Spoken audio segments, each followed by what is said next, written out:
Baik, di sini saya ingin menjelaskan tentang pembaruan dari aplikasi Sims. Oke, jadi di sini udah ada list-list garis besarnya ya, list-list poin pentingnya gitu tentang pembaruan kali ini. Nah, jadi yang pertama itu adalah fitur e-kantin. Jadi sekarang di aplikasi Sims udah ada fitur e-kantin, yang mana dalam fitur e-kantin ini nanti terdiri dari ada koperasinya, ada kantin, sama mutasi saldo. Nah, seiring berjalannya dengan pembaruan e-kantin ini, jadi nanti siswa itu punya saldo di akun mereka masing-masing. Nah, yang mana nanti saldonya ini bisa dipakai untuk bayar-bayar di sekolah ya, mulai dari SPP, bayar tagihan. Nah, itu bisa melalui saldo yang ada di akun siswa, seperti itu.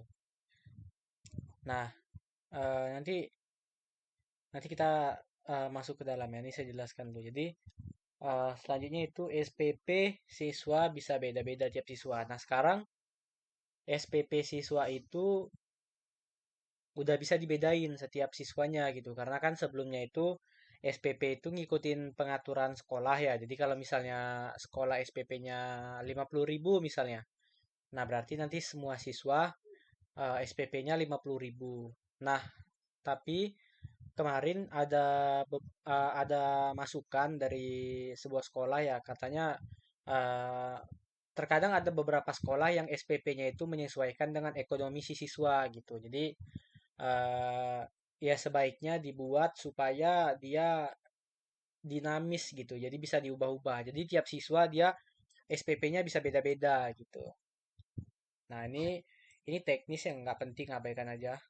Tapi intinya yang ini tuh untuk mengoptimalisasi fitur absen ya. Jadi harapannya dengan yang poin yang ini, fitur absen sekarang bisa berjalan lebih cepat lah daripada sebelumnya gitu. Tapi eh, sekarang notifikasi ke WA orang tuanya ada sedikit keterlambatan gitu karena dia apa ya dibuat kayak sistem antrian gitulah. Jadi nggak di situ siswa absen, di situ absen notifikasinya bakalan langsung terkirim. Sekarang nggak kayak gitu lagi. Jadi mungkin ada delay mungkin sampai 5 menit, 10 menit tergantung dari banyaknya antrian gitu ya. Nah, jadi ya kalau untuk notifikasi kan nggak ada masalah ya, maupun dia terlambat 10 menit atau 5 menit kan karena kan ya tetap diterima orang tua gitu. Yang penting si siswanya sekarang kalau absen baca QR code-nya itu udah lebih cepat lah daripada sebelumnya gitu. Nah, sekarang juga untuk metode presensi yang pakai kartu pelajar, itu sekarang udah ada tampil juga nih nama dan kelasnya di mana gitu. Dan juga sekarang ada suaranya. Nah, kalau sebelumnya kan untuk presensi yang kartu pelajar cuman notifikasi aja kayak absen berhasil disimpan gitu kan. Nah, kalau sekarang enggak udah ada tampilin nama juga. Misal absen berhasil disimpan. Nama Muhammad Topajal kelas berapa gitu. Seperti itulah. Oke. Nah, di sini saya mulai jelaskan dari fitur e-kantin ini. Sebelumnya saya mau masuk dulu ke akun admin. Nah, di akun admin ini, sekarang kalau kita ke pegawai, nah saat kita plus pegawai, di sini jabatannya ada baru nih, yaitu koperasi. Nah, ini nanti itu kita nambah akun atau buat akun untuk orang koperasi.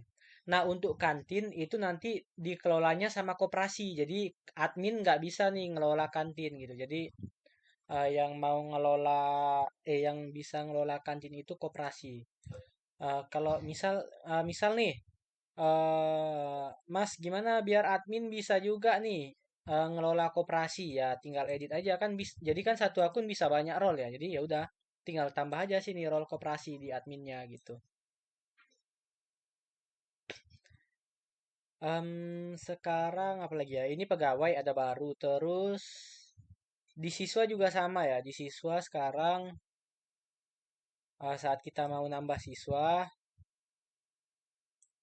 disuruh masukin uang SPP. Nah, di sini uang SPP-nya secara default dia terisi dari pengaturan sekolah yang ada di sini. Uang sekolah dari pengaturan sekolah ya, yang reguler ya. Jadi kalau misalnya di sini uang sekolahnya 180, jadi setiap nambah siswa tuh otomatis 180. Tapi ya kita bisa edit gitu. Nah, tapi ya kita bisa edit lah mana nih. Nah, ini kita bisa edit berapa misal khusus yang ini dia cuma 18.000 misalnya uang SPP-nya ya bisa gitu. Nah, di sini juga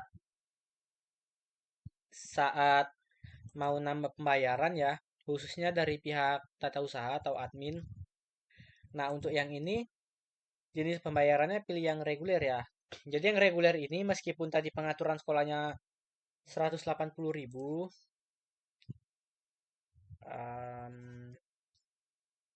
kita ubah dulu nih. Khusus yang ini, yang Gojo Pajal ya. Contoh, ini kan nggak jadi kita ubah ya. Nah ini uang SPP-nya misal berapa ya? 20.000 misalnya. Oke. Nah, jadi saat kita mau nambah pembayaran di sini,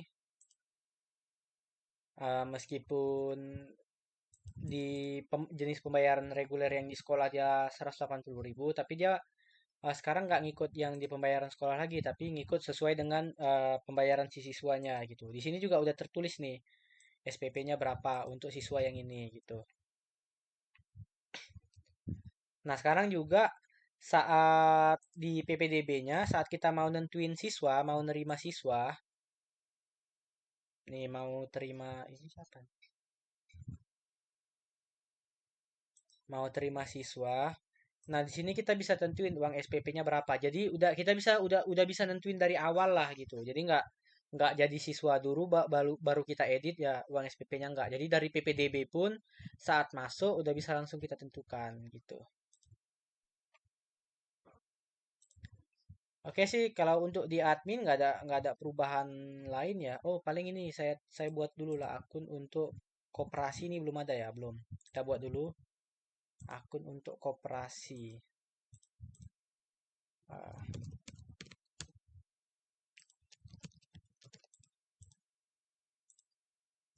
oh ya, ini buat yang lupa ya mungkin nomor identitas ini tuh apa ya? Bukan nick ya, tapi kayak misalnya kalau guru kan ada yang punya NIP, terus yang nggak punya NIP ada dia misal NUPTK, nah yang kayak gitu-gitu intinya. Karena nomor identitas ini sih nanti perlunya kalau misalnya guru itu absennya pakai kartu juga gitu, yang pakai kayak kartu pelajar siswa lah gitu. Jadi kan kalau guru pakai kartu kan ada QR code-nya itu. Nah, QR code-nya itu ini isinya gitu.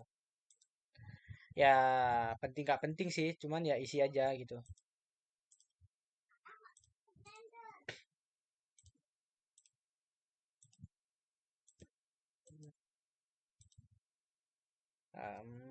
Koperasi.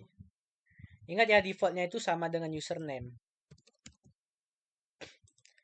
Itu nggak usah skip aja.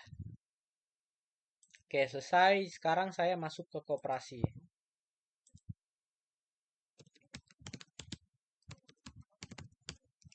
Ini sama nih koperasi.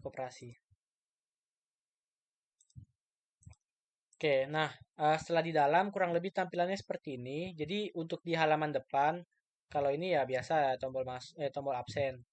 Nah kalau untuk saat ini kan siswa udah punya saldo ya, udah punya saldo masing-masing. Nah untuk saat ini siswa ngisi saldonya itu masih sistem deposit manual ya dari koperasi. Jadi koperasi nanti nambah manual dari sini gitu. Jadi kedepannya mungkin akan dibuat otomatis pakai payment gateway. Cuman ya untuk saat ini dia kalau siswa mau deposit ya manual dari sini gitu.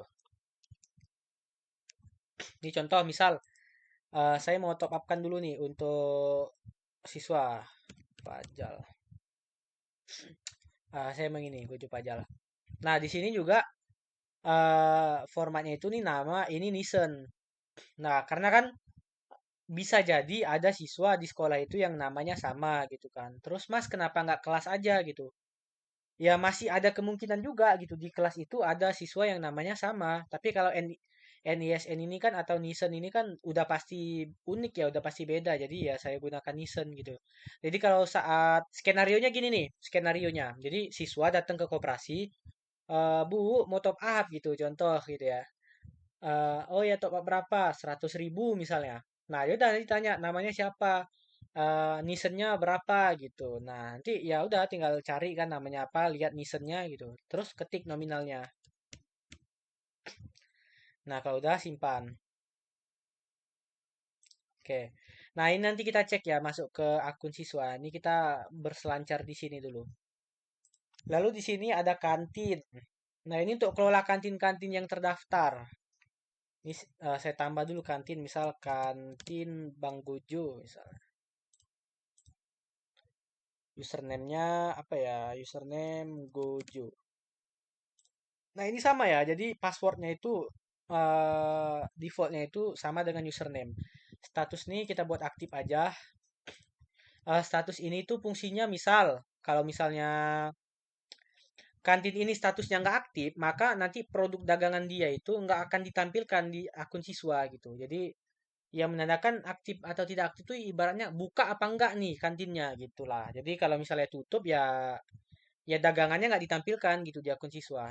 Tapi ini untuk saat nambah akunnya ya dibuat aktif aja nggak masalah karena nanti si kantin dia bisa menonaktifkan sendiri dari akun mereka gitu. Kalau misalnya nanti ternyata memang mau dimatikannya atau tutup gitu kantinnya gitu ya.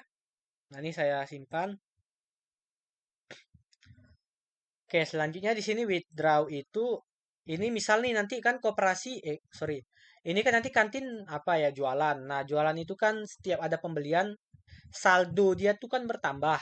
Saldo si kantin ini bertambah. Nah, saat saldo dia bertambah mau tukar ke uang tunai. Nah, itu namanya sistemnya withdraw. Jadi dia ngajuin withdraw ke aplikasi gitu kan. Nanti dari koperasi ini validasi lah gitu atau verifikasi.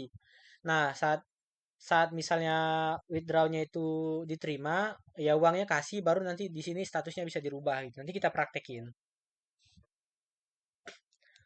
Oke, ini tadi kita udah nambah kantin. Saya mau langsung apa? Mau langsung pindah ke akun kantin dulu. Jadi tadi di akun koperasi udah cuman gitu aja sih, nggak ada yang lain-lain lagi. Paling nanti kita tes gimana yang withdraw itu tadi ya. Nah, ini kita udah di kantin. Nah, ini tadi yang saya maksud. Jadi kalau kantin itu dia bisa buka tutup dagangannya sendiri gitu. Jadi aman lah. Produk.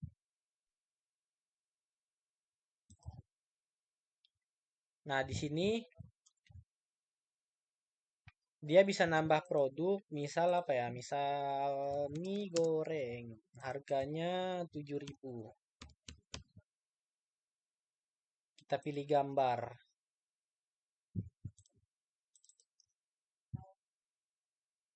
Nih, gambar bulog. Kita tambah beberapa ya, misal apa lagi? Siomay. Harganya em, 2.000 misal. Nah, mungkin muncul pertanyaan ya, kayak bisa nggak sih? Kayak misalnya somai. Kadang kan orang beli somai itu nggak tentu ya. Jadi bisa aja dia minta 3.000, bisa aja dia minta 2.000 gitu kan. Oke, ini kita nggak usah tambah somai. Jadi untuk yang pembelian-pembelian yang kayak gitu nanti ada caranya tersendiri dia. Nah, contoh apa ya yang harganya fix itu nasi goreng, nasi goreng. Misal harganya samalah 7.000 juga.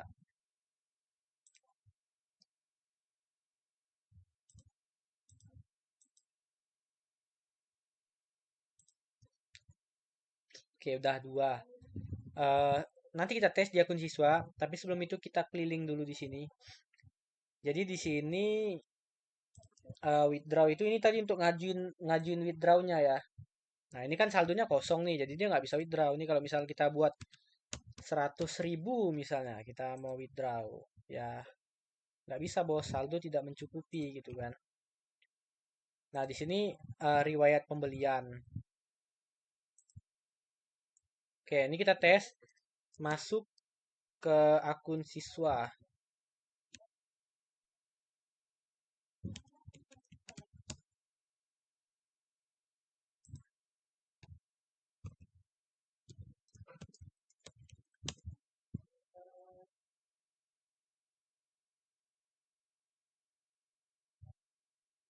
Ngelek ya. Oke, nah sekarang di akun siswa. Nah, ini pembayaran udah bisa. Ini saldonya ya. Pembayaran udah bisa pakai saldo.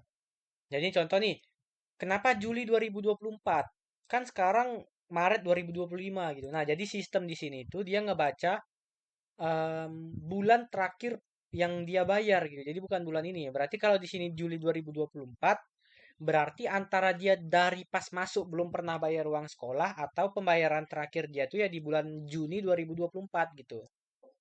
Ya intinya gitulah. Ini contoh nih misal kalau saya bayar nih. Oke. Nah, saldonya berkurang ya, berkurang 20.000 terus juga di sini sekarang naik nih jadi Agustus 2024. Ya udah dan seterusnya nih kalau diklik ya kayak gitu terus gitu. Nah, di sini juga untuk tagihan itu bisa bayar dari sini juga. Ini 100.000. Ini saldonya 80 ya berarti nggak bisa nih. Nah,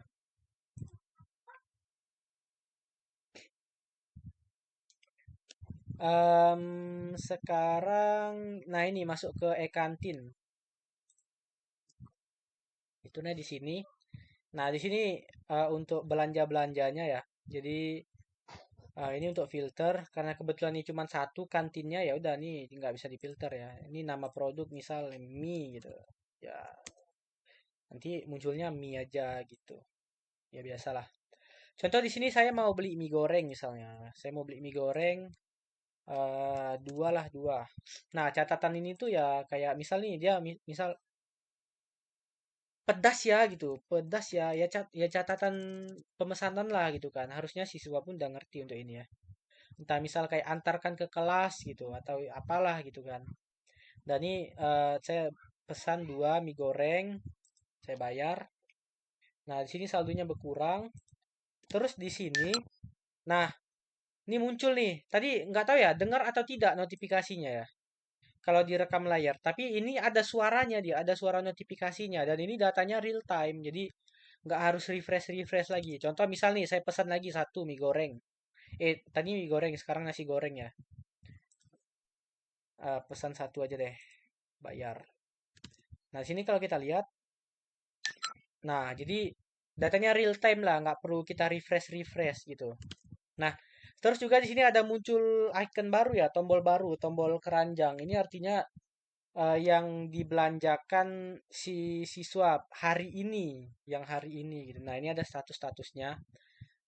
Jadi di sini, jadi di sini di kantin ini kan ada opsi untuk terima, ada opsi untuk tolak gitu. Terima ini maksudnya gini. Jadi kalau saat pesanan datang, si kantin ini lihat ini ada pesanan nih, terima tahu nggak ya gitu. Kalau misalnya terima ya berarti nanti dia akan masuk ke antrian diproses. Kalau misalnya ditolak, ya udah ditolak gitu, dihapus pemesanannya dan nanti saldo si siswa dikembalikan gitu. Nah, tapi siswa juga bisa ngebatalin selama pesanan itu belum diterima sama si kantin gitu. Jadi contoh nih, misal mie goreng saya batal enggak, yang nasi goreng aja, yang sedikit aja. Nasi goreng saya batalkan. Nah, ini bisa ya. Nah, di sini juga langsung otomatis hilang dia nggak perlu refresh refresh lagi. Nah, tapi kalau misalnya di sini udah lihat ini tadi saldonya kita lihat nambah ya. Tapi di sini kalau misalnya udah kita terima, nah udah kita terima, dia udah masuk ke antrian diproses. Nah, di sini ini kan statusnya nggak berubah. Nah, kalau di sini dia memang nggak real time. Jadi kalau berubah harus di refresh. Tapi kalaupun misalnya nggak di refresh pun, contoh nih, misal mau saya batalkan. Nah, dia nggak bisa gitu. Karena ya udah diterima bos gitu kan. Nggak bisa dibatal-batalin lagi gitu. Jadi kalau mau batalin ya sebelum diterima gitu. Nah, lalu di sini kalau udah diproses, muncul tombol baru yaitu tombol selesai. Tapi ini nanti ya kayak ya pastikan pesanannya udah nyampe dulu gitu baru diklik selesai. Nah, kalau kita lihat di sini statusnya masih nol ya apa saldo dari kantin ya. Jadi si kantin ini saldonya bertambah kalau misalnya pesanannya udah selesai. Kalau misalnya masih di antrian atau masih diproses, saldo di kantin tuh belum bertambah. Jadi masih ditahan lah gitu dananya. Oke. Jadi ini selesai di kantin sama selesai di siswa sama aja sih ya. Jadi fungsinya sama. Ya untuk menyelesaikan pesanan. Nah, jadi di sini ada tombol batal juga nih di sini. Tombol batal ini fungsinya misal pesanan udah diterima, tapi ternyata pas mau buat pesanan yang ini, bahannya habis, nggak bisa dibuat. Nah, kan nggak mungkin diselesaikan. Ya bisa kita batalkan. Nah, kalaupun misalnya dibatalkan, nanti saldo si siswa bertambah lagi gitu, balik lagi saldonya. Jadi aman aja gitu. Nah, ini contoh langsung kita terima aja ya. Misalnya kita terima. Ya kita selesaikan lah. Nah, di sini saldonya nambah ya. Saldonya nambah. Terus juga di sini kalau kita refresh, kita lihat statusnya udah selesai. Nah, seperti itu. Ya, kurang lebih kayak gitulah alur alur pemesanannya. Nah, di sini juga si siswa bisa ngelihat arus ya, arus keluar masuk uangnya nih kalau kita klik yang ini nih. Nah, ini nampak ya arusnya. Dia beli apa aja, masuknya berapa, keluarnya berapa, itu tuh nampak. Bisa difilter juga pakai waktu. Kalau di kantin ya bisa lihat dari sini bisa riwayat pembelian, bisa juga dari enggak sih cuma dari sini, dari withdraw nanti ini untuk pencairan aja. Nah, sekarang di kantin, nah sekarang kita ke sini dulu ke kantin. Nah, di sini ada fitur kamera. Kamera ini untuk apa? Nah, ini fungsinya untuk belanja-belanja seperti yang saya bilang tadi kayak somai kan nggak tentu kan. Jadi ada orang beli somai dia minta 2.000, ada yang minta 5.000, ada yang minta 3.000 kan nggak tentu, nggak bisa fix lah gitu harganya berapa gitu. Nah, atau kadang ada siswa yang dia langsung belanja ke kantin, langsung pesan di kantin, nggak pesan dari aplikasi gitu kan. Nah, itu nggak masalah, bisa-bisa aja, fan-fan aja. Tapi nanti pada saat pembayarannya, dia pembayarannya nggak cash, pembayarannya ya scan aja. Jadi kayak macam bayar pakai kris lah gitu. Jadi ya udah tinggal di scan kan. Jadi nanti di sini ada QR code-nya, tapi sebelum saya scan, jadi di sini mau saya bilang dulu kalau misalnya di kantin itu bisa cetak QR code. Nah, di akun, di bagian akun, di sini bisa download QR code-nya. Nah, ini kalau dibuka, nah hasilnya kayak gini QR code-nya. Ini dicetak, ya ditempel lah di dekat kantinnya. Inilah nanti yang di-scan sama siswa untuk pembayaran. Oke, ini contoh nih saya masuk nih, saya udah belanja di kantin, tinggal mau bayar. Bu, bayar bu, gitu. Berapa bu, gitu. Oh 10.000, 10.000 deh, gitu misalnya kan. Ya udah, nih saya nge-scan kan, bayar nge-scan. Semoga nggak lokasi ya, mantap. Ntar ya. Ya gitulah kalau nyoba dari laptop lokasinya ngeselin, suka berubah-berubah, jadi harus diganti dulu. Jadi ini fitur bayarnya juga pakai apa ya filter lokasi. Jadi nggak bisa nih orang nge-scan pembayaran dari lokasi yang nggak ditentukan gitu, di luar dari radius radius sekolah gitu. Saya update dulu lokasinya. Oke, masuk lagi ke siswa.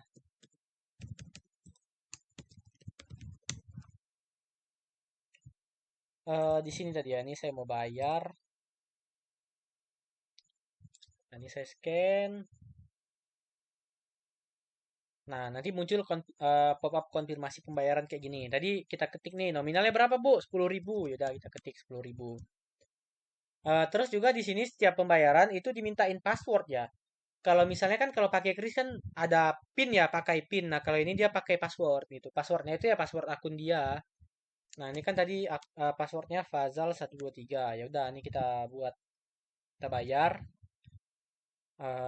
Ini kita lihat juga nih di sini nih. Saldonya 14.000 ya. Ini kalau misal kita bayar 10.000 nih kita bayar. Nah, nanti si siswa bisa nunjuk ini ke kantin. Bu, udah ya atau Pak, udah ya atau apalah, Bang, udah ya gitu. Ini buktinya gitu. Ada notifikasinya kayak gini kan. Terus juga di sini nah nambah ya. Jadi di sini nambah. Ini kalau kita lihat riwayat pembelian, nah di sini ada nih pembayaran nominal 10.000. Ya, seperti itu. Oke. Nah, intinya Yang ini pembayaran yang dari sini tuh kalau misalnya si siswa dia belanjanya langsung ke kantin. Nah, tinggal bayarnya aja gitu. Jadi intinya dia mesannya nggak dari aplikasi yang di sini lah gitu, nggak dari produk-produk yang di sini. Nah, bayarnya scan dari sini gitu supaya nanti terpotong saldo ini. Jadi nggak perlu pakai pakai cash lagi gitu ya. Ya kurang lebih seperti itu. Apalagi ya? Apalagi yang perlu dijelaskan? Oke, untuk yang di siswa udah sih cuman ini aja ya di fitur e-kantin. Sekarang kita masuk ke sini nih untuk withdraw. Jadi misalnya si kantin udah ada saldo nih 24.000, dia mau cairin nih, mau dicairinnya ke koperasi. Ya udah dia withdraw, plus withdraw misal mau 20.000 aja deh. Nah, 20.000. Nah, ini kita kita masuk ya ke koperasi, ke akun koperasi.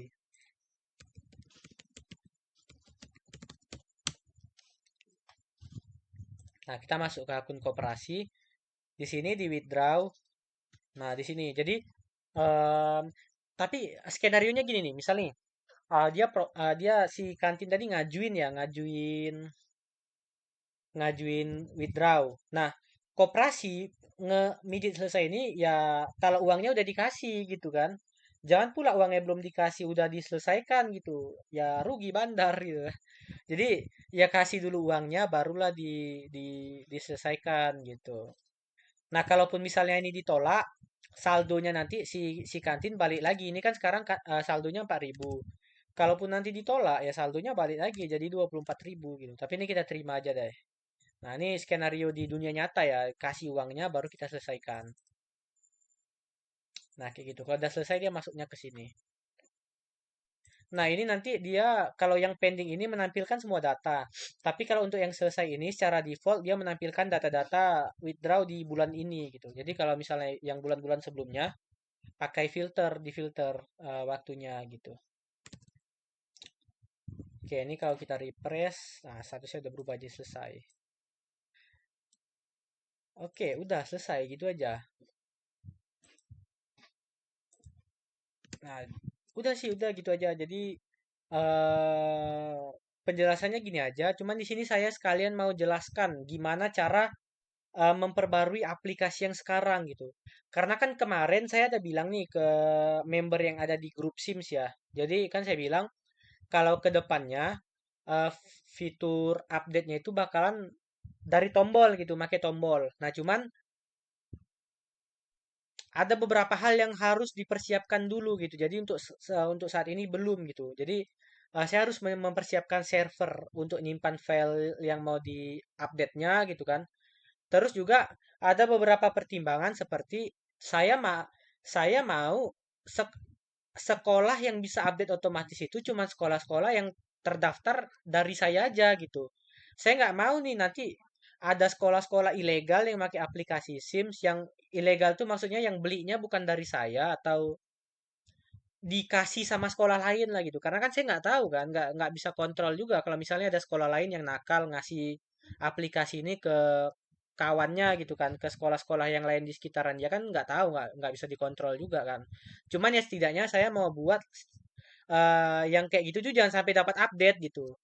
Jadi saya nanti mau cari cara dulu ya. Lagi mikirin juga gimana supaya yang bisa update itu cuma sekolah-sekolah yang terdaftar dari saya aja gitulah. Jadi masih ada beberapa hal yang harus dipertimbangkan. Nah, jadi untuk saat ini saya ajarin dulu cara pembaruan secara manualnya. Nah, yang pertama pastikan bapak-bapak masuk dulu nih ke dalam hosting. Nah, ini masuk dulu ke dalam hosting. Ini saya tutup aja deh. Udah nggak perlu. Ini juga ya. Ini udah jelasin semua. Tutup, tutup. Nah, masuk dulu ke dalam hosting. Selanjutnya kita buka file manager sama php admin. Ini juga keluarin. Oke, di file manager kita masuk ke folder utama dari aplikasi Sims ya. Kalau saya kan di sini di public HTML, terus ini nih demosims.edu.com.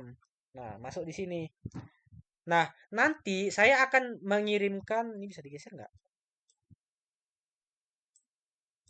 Nggak bisa digeser ya. Em, Macam mana buka file Explorer? Udahlah, nanti intinya saya akan mengirimkan dua file ke grup. Nah, ini contoh nih, saya upload. Upload. Nah, nanti yang akan saya kirim nih dua ini nih. Ini update SIM sama ini database-nya nanti. Nah, untuk yang di file manager kita upload yang ini, yang update SIMs. Kita upload. Kalau udah hijau, kita balik. Hapus. Nah, yang ini langsung kita ekstrak aja. Ekstrak. Udah selesai. Ini udah kita reload aja. Udah yang lama dihapus.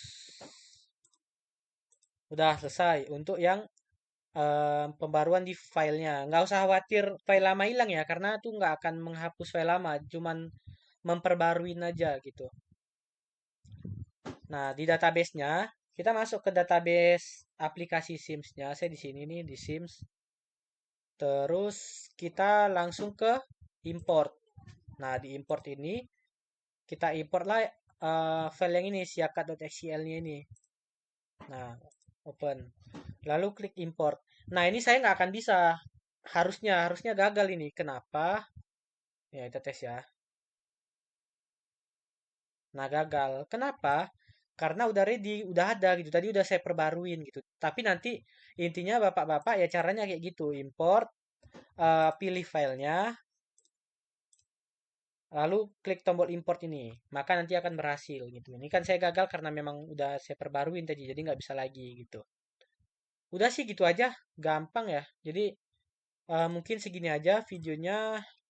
Kalau misalnya ada yang mau ditanyakan lagi, langsung konfirmasi atau tanya-tanya ke grup aja lah. Sekian dan terima kasih.